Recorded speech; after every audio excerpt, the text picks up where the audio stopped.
Hey guys, Rich Page, our Jemison Timber Frame Company, the main timber framer. I've been doing a lot of mortising lately and tenons with the Arunda and Mafell jig system, and I'm coming to the end of the life of the blades. I've used a handful of these blades, and what I wanted to do was figure out how much wear I'm getting or how many mortises and tenons I can cut before I really need to change a blade. So this is the second time I've done this, and I put together these little blade. This is tool life, if you will.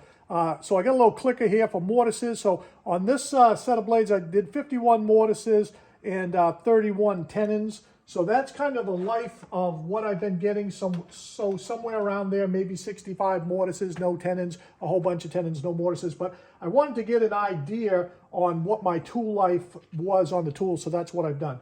So when I get ready to change these, I'm going to move the camera and show you something here. So I got done using this, and it's dull. It's about where it needs to be. So what you'll see here is this top piece here comes out. This is the chip breaker, and you can see the buildup on the chip breaker. Turn this around a little bit. You can see the buildup on these edges. I'm constantly cleaning these edges and the chip breaker and the face of the blade with alcohol and a brass wire brush like this.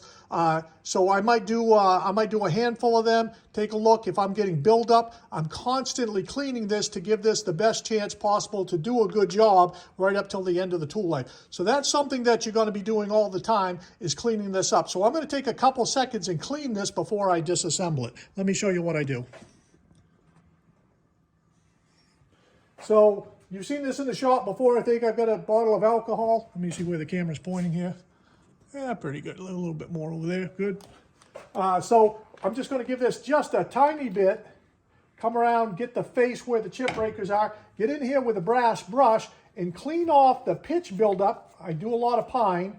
So clean off the chip buildup on the chip breaker as much as I can. Turn it again.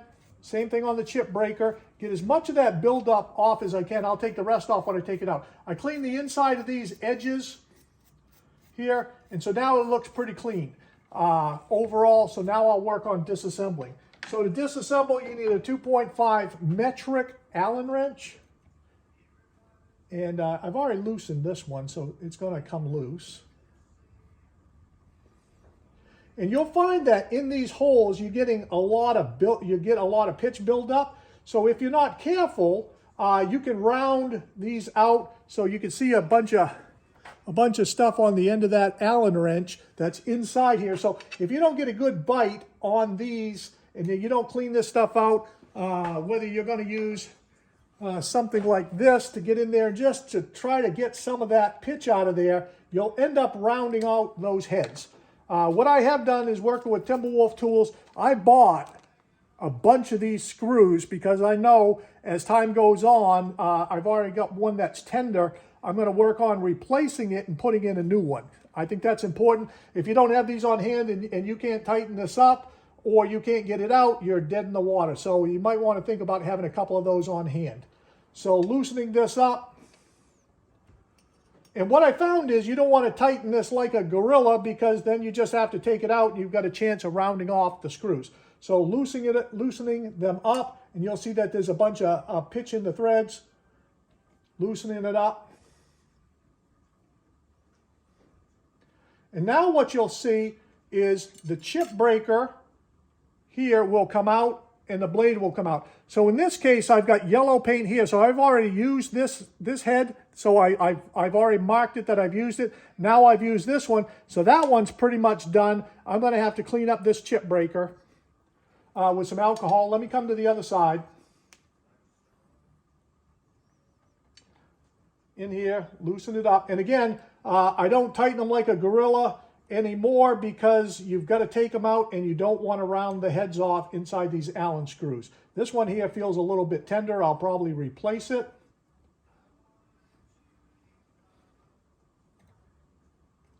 And we'll come down here, loosen this one up. There we go, it's coming loose. And again, they're full of pine pitch and buildup in there, so you don't get a real good bite with your Allen wrench. These are the ball house type heads on the Allen wrench. And again, because they're so small, if you reef them in there, when you go to take them out, you may end up rounding out the head. You'll be dead in the water. So give that some thought, as you've got to be pretty savvy with those. Keep, every time you clean this, you want to be cleaning those screw heads so you don't have to fool with it. So now this piece is coming out. This head here, I don't think I used it twice, but because it's a set, I'm not going to worry about it. This is the chip breaker. You'll see how it's got the studs in the back for location and where you tighten off here. So there's what the chip breakers look like. The new blades come in a set. Get these from Timberwolf. They come in a set like this. You get five pairs of them. I think they're kind of pricey, maybe $165 for 5 pairs. So let's see what we can do to get one of these babies open and install a couple new cutter heads. So there's one new one.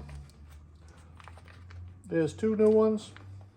And these things are very hard, and if you drop them on the floor, you can chip the edge of them and they're done. So you've got to be pretty particular with them. So we've got the chip breaker. So what we want to do is I've already squirted alcohol initially.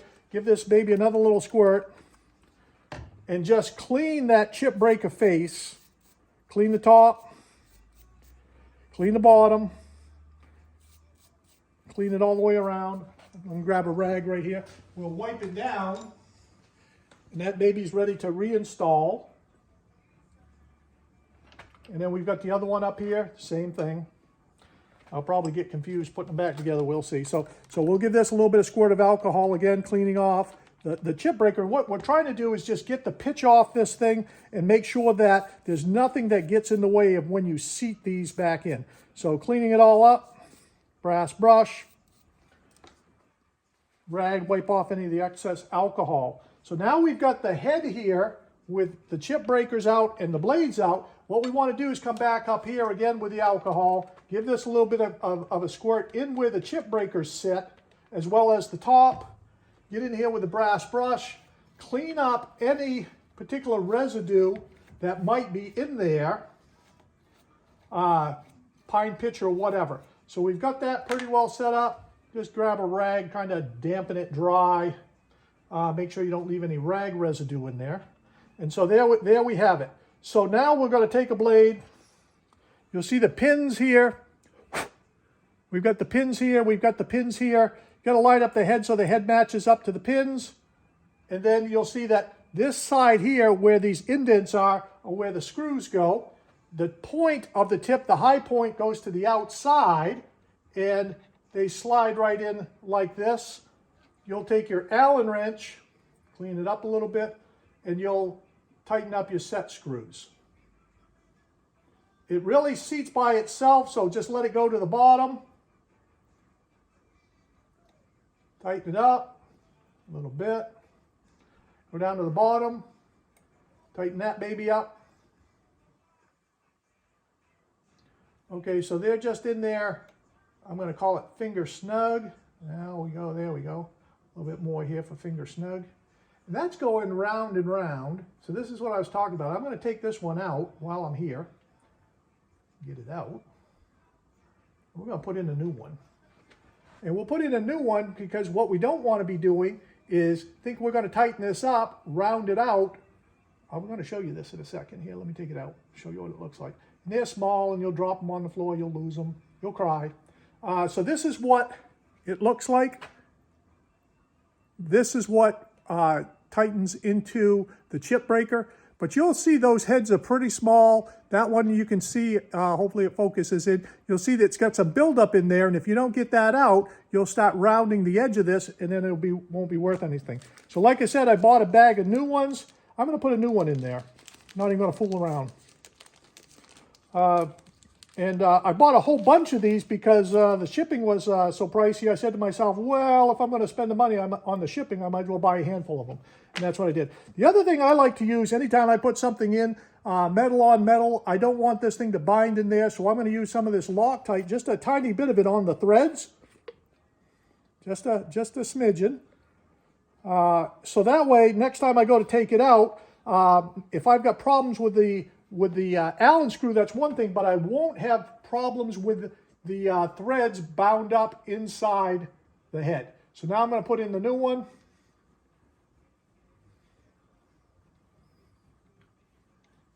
And a little bit long-winded. There it goes. And I'm getting a good bite. So, all right, that's in there snug.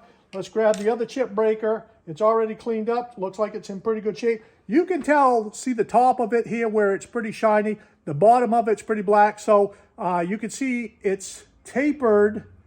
So it's I don't want to say it's difficult to put them in wrong. You can put them in wrong. But at the same time, once you see the shiny side, you're going to say, okay, that's where it goes.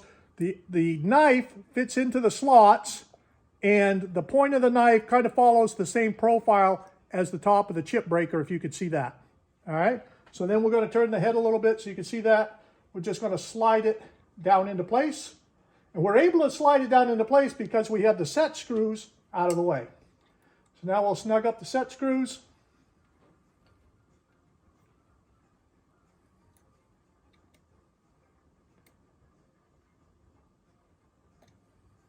Get these things in here. I know it's a little pokey slow. In they go. And as I'm doing this, I'm making sure I got a good bite on my Allen wrench. If I find that it's sloppy, it's time to change out that set screw.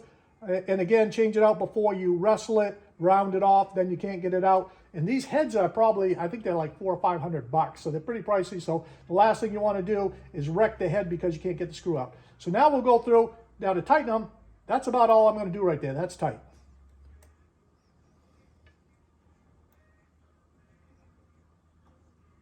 Get it in.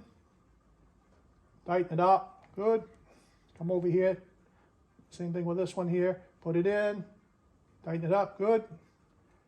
Put it in down here. And again, you got to find the hole. Make sure you're in the hole before you start tightening it up. That way you won't round it out. Give it a little snug. Okay, now it's good to go. Now the important thing is how do you set the gauge up? So this is the gauge. I've just put the new blades on, and I haven't made any adjustments on my head, but I still want to check that the blades are set to the same height as what I was doing before so that my mortises and my tenons are the same. I'm going to grab the camera, bring it around, and show you what that looks like.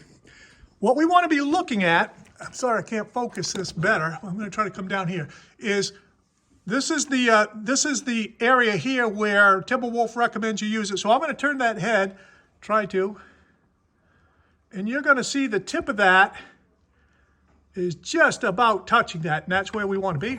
Knocked it over, sorry about that. And then we're going to spin the head around 180 degrees. And we're going to do it again so you can see. Now that one is a hair off. Well, actually it's not too bad. Can you get in there and see that? You can see a little bit of space there. So now what I'm going to do is I'm going to make an adjustment on the router table just to bring that up to the right height and touch off.